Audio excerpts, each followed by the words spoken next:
Welcome everyone to Cinema Regulars. It is that time of the year again. It's me, Kellan the Popcorn, and we are going to take a look at the top 10 best movies of 2025 in our opinion that we saw in theaters. Now, we are limited here, so it's got to be a theatrical release, so no streaming movies unfortunately.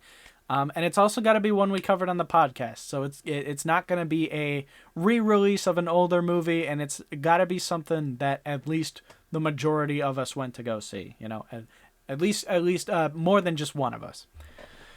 So, without any further ado, let's kick this right off into our number 10 spot, and that's going to be The Damned. Boy, howdy, did this movie stick with us, because this was, I believe, a January release. So it was so good that it held on to the top 10 throughout the entirety of the year. It is such a cool and interesting prospect, basically about a ship that goes down in the one of the northern European countries, a ship that goes down, and a fishing vessel goes out to go see if they can salvage anything, and they end up finding a few of the crew members, and end up killing one of them, actually, just because they keep like clamoring to get on the boat, the little fishing boat, and it was either like, hey, get them off of us or we're all gonna drown, and they end up killing one of them. When the bodies wash ashore, people start seeing things. They start hearing footsteps behind them in the snow. They start seeing dead, drowned bodies. It's such a interesting twist on a zombie movie, if you can even call it that, or a like undead movie. It's such a unique undead movie. I'm blanking on what it's supposed to be. It might be the Draugr or something. It's based on some kind of European or northern country like that folklore of the undead, like some kind of undead creature. It was a unique take. It was a very cool setting. All the characters really did their best parts. All the actors were amazing, phenomenal. And I just thought it had an amazing ending. I thought the ending was great, and it turns everything into a new perspective. Highly recommend. Highly recommend. Number 9, we have Sketch from Angel Studios. I thought this was a really interesting and really good take on a lot of the themes that they were doing. Grief and loss and how to process that and how to deal and cope with that. But on top, it's also cherishing what you do still have and the people you do still have around you. But even aside from just the themes of the movie and the messaging, the effects and the actual like events of the movie were bright, colorful, fun. The closest thing I can compare this movie to is Bridge to Terabithia, which as a kid was one of my favorite movies, and I still think it's pretty up there. But it's like that movie, if you remembered it at all, it's gonna have a lot of the same themes and elements and like just inner like chest feelings the same as Bridge to Terabithia. I thought for once the child actors weren't abysmal. The adult actors played their roles really well as well. And all the little creature designs, like, so I was even like surprised by how like intricate a lot of the designs were. There was one of the creatures was actually two creatures. It was a little one that would like find prey and then make like loud screeching noises, and it would alert a bigger blind one to like follow the noises and like come to the prey to eat it. And I was like, that's a really cool concept for supposedly being created by a little kid like that. That's a really interesting, really cool concept. So creature wise, really cool. Themes wise, really cool. And overall, really cool, really good movie. Moving on to number 8. This one slapped me across the face in surprise. Caught Stealing. I like to come up with little like review slogans like they do on the back of the boxes for some movies sometimes. And what the sentence that came to mind watching this movie doesn't capture your attention, it fucking arrests it. I was glued to the screen watching this. The story was so engaging, it was so entertaining, and so really well acted and in your face, and like the pacing was really good. I was so invested in a lot of action movies or like mystery movies or crime movies or something. I usually tend to get lost to the point where like I'm watching them drive around and shoot at each other, but I'm unclear on what actually is what they're doing right now. Like I do get lost. Like I don't know what the plan is. I don't know what the plot, or not plot, but like I don't know like what the plan is. Yeah, like what's the plan of action here? What's everyone going to do? What's everyone doing about it? But this one, it was so like clear and like easy to follow. Like I was there. I was recognizing, who's doing what, why they want to do what they're doing it for, what their motives are. Like it was all like abundantly clear and easy to process for me. Not not saying that the other movies are too smart or I'm too dumb, but like I was just locked in extra hard. I was paying attention to every sentence.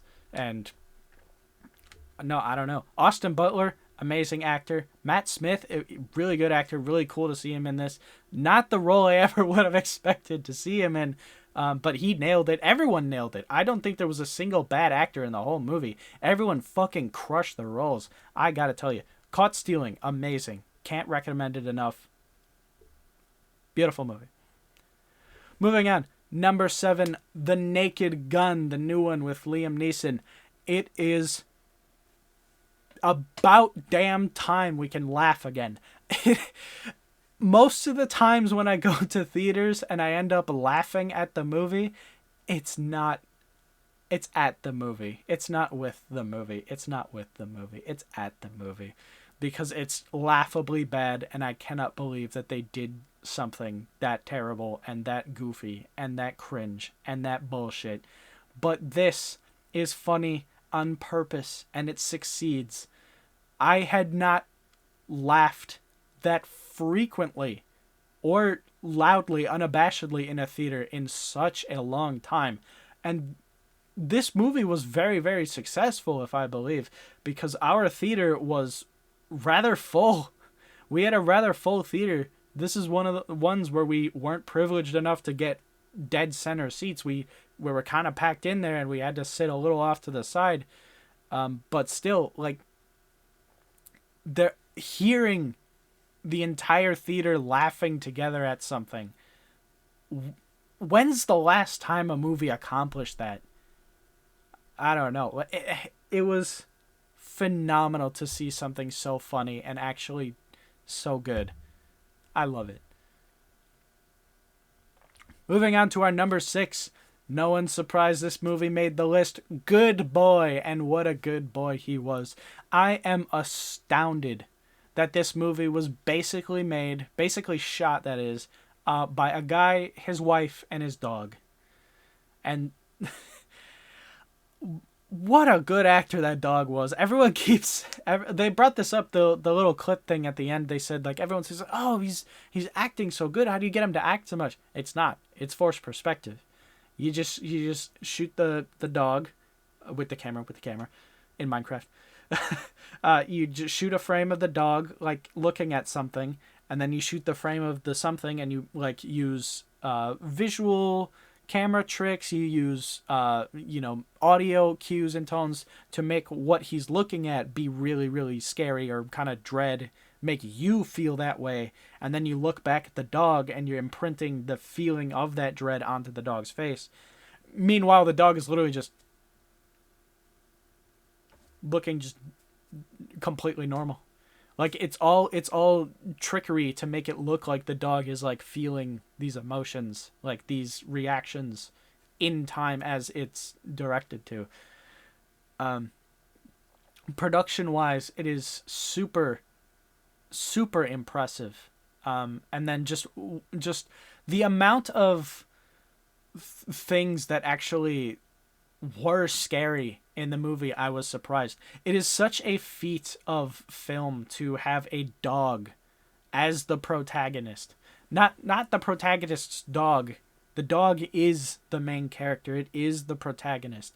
And not in a not how like a real dog, not like a talking dog, cuz they've done that before. But no, it's just like an actual real life dog, non-talking dog as the protagonist of a horror movie. It felt novel in the like a novelty as just a concept.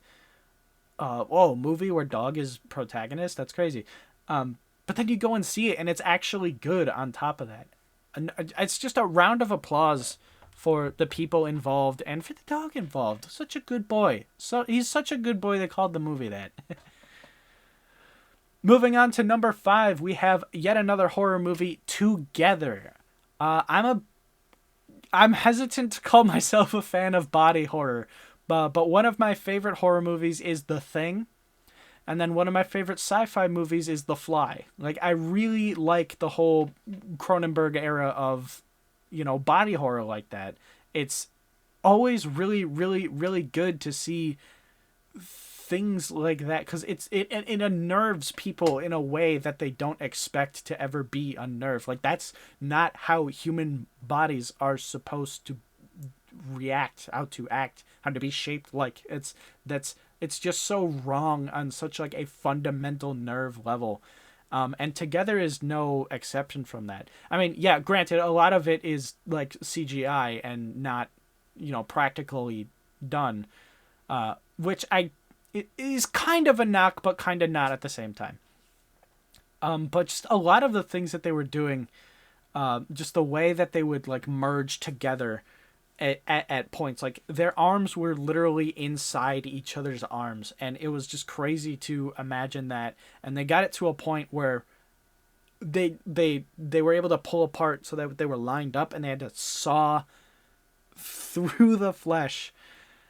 It's such a crazy concept, and I think it pulls it off very well. And the two main actors did a smashing job portraying this. The only knock I had to give it is I really, really hate the ending. I really hate the ending where they come together and they create, one being. And the girl's parents are coming over for breakfast the next day, or lunch or whatever, and they knock on the door, and then the singular entity that they had become answers the door, and it's just Billie Eilish or something, or any other frumpy lesbian. Like, it just looks like a plain lesbian, and like it's like really anticlimactic.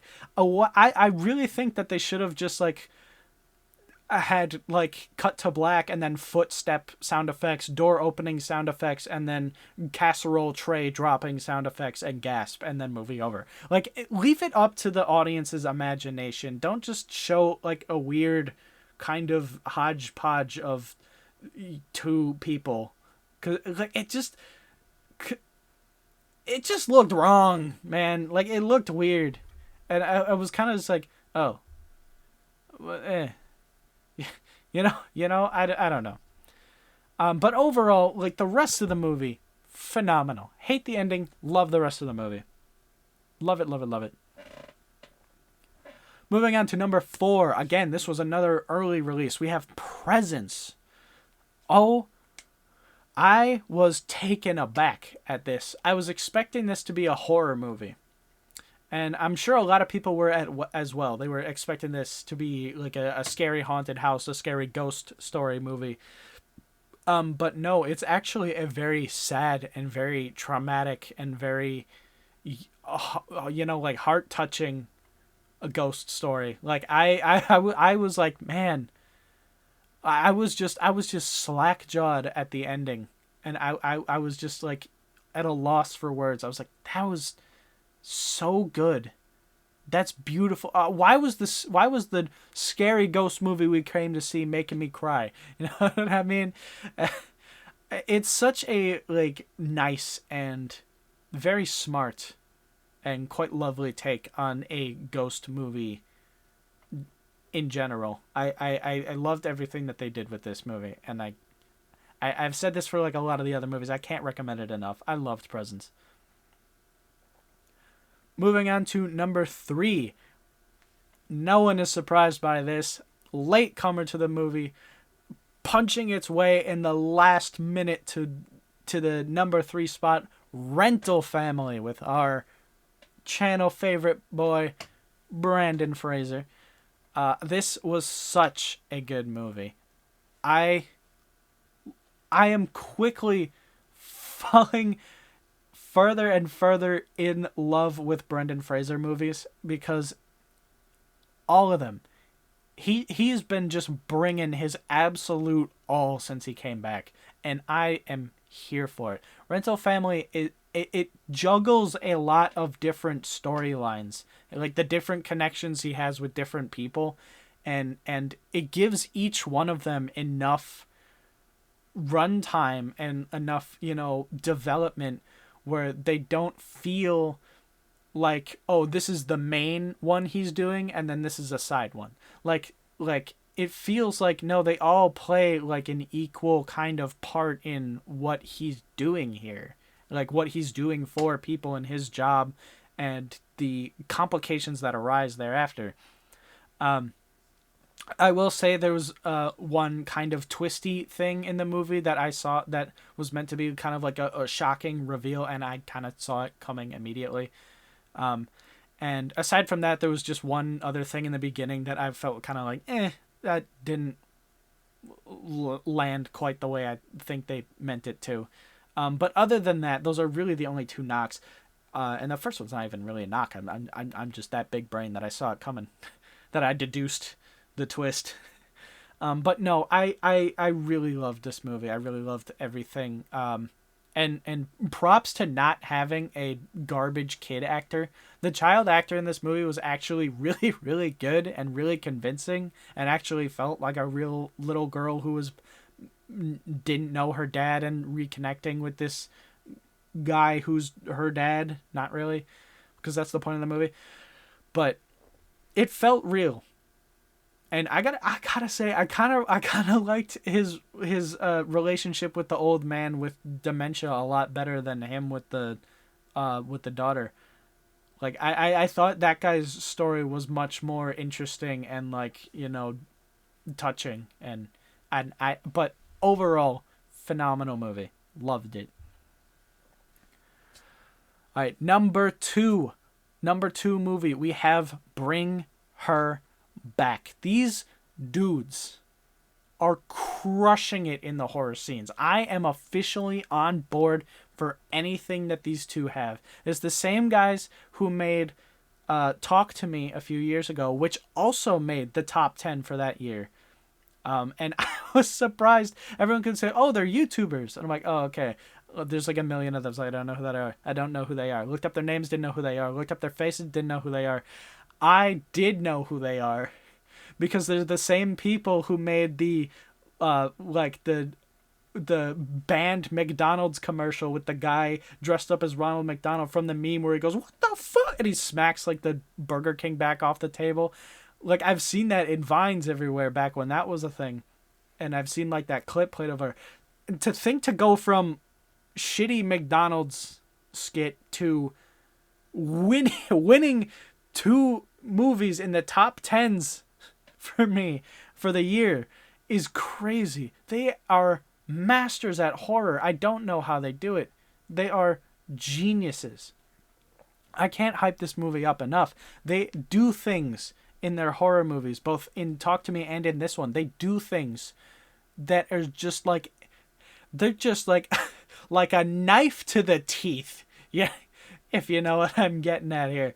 Like they do just like mind scraping things, like cheese grater on your brain. Like, how do you even think to do that? That's so like the violence and gore that they do is just so like, how do you even think of doing that to a human? It's crazy. It's so scary. And like 2 for 2, these movies get me. I was not expecting the turns that this movie would take, and I was genuinely shocked when they did. This movie is shocking. It is new. It does what a lot of movies try to do and subvert the audience's expectations. And I expected quite a bit from this movie, and I had no idea what I was in store for. All right. We are almost at our number one, but before we get to that, we have our honorable mentions. First up, we are looking at our runner-up, the number 11th best movie of the year for me, here on the Cinema Regulars channel. And I'm going to get a lot of flack for this. A lot of people, including the reviewers that I follow and tend to agree with a lot, hated this movie. I didn't. I love this movie. Superman, the new Superman, the James Gunn Superman. You know, I'm gonna take all the media literacy. Oh, it's a metaphor for it represent. I don't care. Push that all the way. It was fun. It was colorful. The characters were entertaining. I loved seeing a bunch of new things in the world here. He made Metamorpho from a C-list DC villain, or not villain, hero, that most people don't even know, to now he's mainstream. He's mainstream DC. Metamorpho. He is. And he skyrocketed this movie is skyrocketing C-list characters like Mr. Terrific and Metamorpho and many, many others into A-tier names, like, well-known names. One thing I gotta give James Gunn absolute credit for, quality of movies, quality of shows, hit or miss sometimes, but the one thing that he's dead ass good at is picking a good soundtrack. Peacemaker soundtrack fucking banged. Creature Commandos soundtrack fucking banged. Guardians of the Galaxies, do I even have to say it? They fucking banged. And the Superman soundtrack is no exception. 5 years time and punk rocker I have added to my daily listening playlist and have been in that rotation since the movie came out. And it is phenomenal, the kind of music that gets put into this movie, and just the new songs and the old songs I've never heard of, but discovering a love for because I didn't know about them until these movies and these shows. It's great. I loved Corn Sweat as Superman. I thought he was really great. I thought Mr. Terrific was terrific. The guy who played Metamorpho, he's been in some other things, and I'm starting to really like him too. He nailed it. He really got what they were going for with the character and like who he is as a guy. I thought it was great. I had a lot of fun. I was super entertained. Moving on to our honorable mention, something that was nowhere near the top 10, but still something that I wanted to, glaze just a little bit more. And that was The Home. And it did something that I thought no movie would ever do. And that's put me on the supporting side of Pete Davidson. I don't like Pete Davidson. I don't like the movies that he chooses to be in. And I don't like his roles in those movies. Really. I kind of think that Pete Davidson is a human cigarette. and that's fine. That's fine, whatever. I'm not a Pete Davidson fan. I'm not a Pete Davidson fan by any definition whatsoever. So I was kind of really, really surprised by how into The Home I was, how into his character. I was deeply invested in like the mystery going on, and spoiler alert, to have the wool pulled over my eyes that the whole mystery that they were building up was a complete farce. It was a staged mystery. All the clues were planted, and like it was all nonsense. It was just to mess with his head to get him to do what they needed him for. And then when they pull that back and reveal, it's just absolutely mind blowing. And then twist after twist after twist that they revealed, I was clutching my forehead like, that's crazy. I couldn't believe that they were actually doing these things, and it all clicks together and it makes perfect sense. And then at the end of the movie, he goes on the most deserved killing spree in a movie I've ever seen. Every single fucking bitch who gets put down like the damn dirty rabid dogs that they were, it felt good. I was fist pumping in the empty movie theater with Isaac by my side, cheering as Pete Davidson just cleaved through these old bastards. These evil bastards, these demons.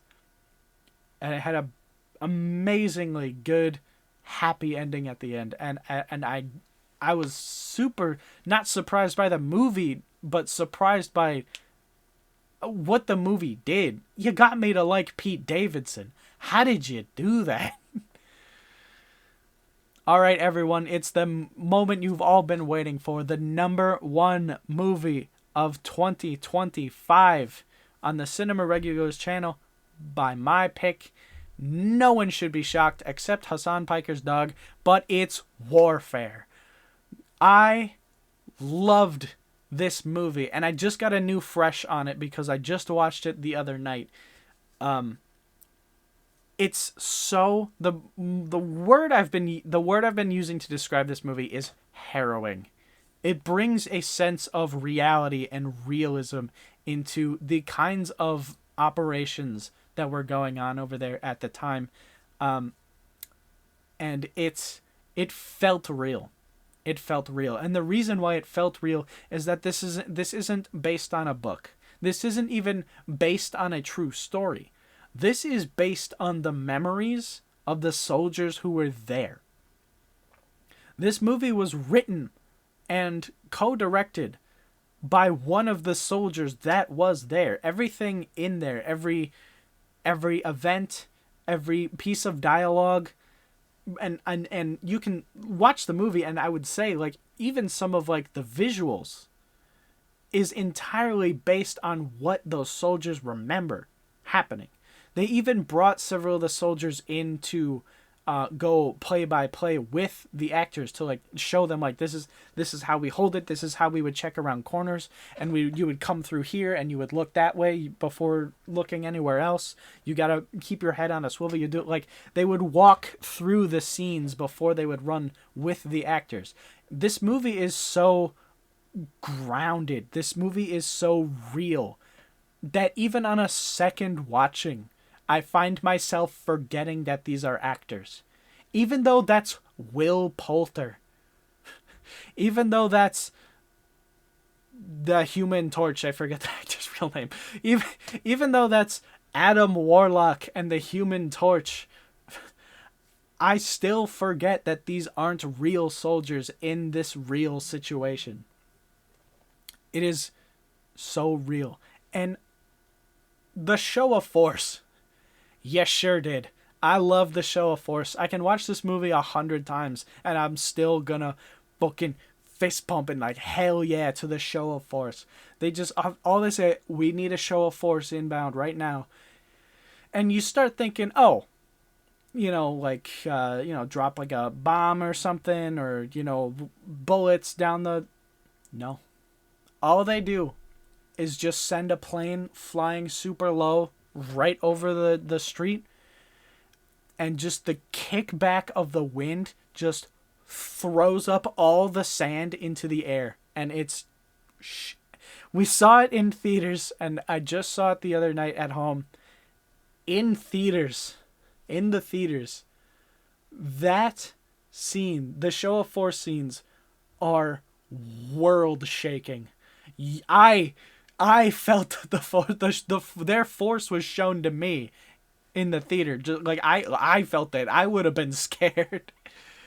It's super effective, and I'm sure it was in real life too. Cannot recommend hard enough. If you ask me, what's the best war movie you've seen in recent times? Sure, Hacksaw Ridge. Sure, you got Platoon. Sure, you got Fury. Warfare is up there. Warfare has taken its seat amongst the war movie kings. Saving Private Ryan, Fury, Platoon, other one I said, Hacksaw Ridge, All Quiet on the Western Front, and Warfare. Warfare belongs there. It belongs with the rest. I have already purchased a 4K HD copy of Warfare, and in my basement there is a shelf with all the #1 movies from the previous years. You got Bullet Train, you got Nefarious, you got Slingshot, and now it has Warfare. Guys, thank you so much for sticking around for another year of movie reviews on this channel. We have a lot of good movies and a lot of bad movies that we look at. So please continue to stick around for another year as we enter 2026 with tons of more movies and tons of more fun. And until next time, guys, that's a wrap. Roll credits.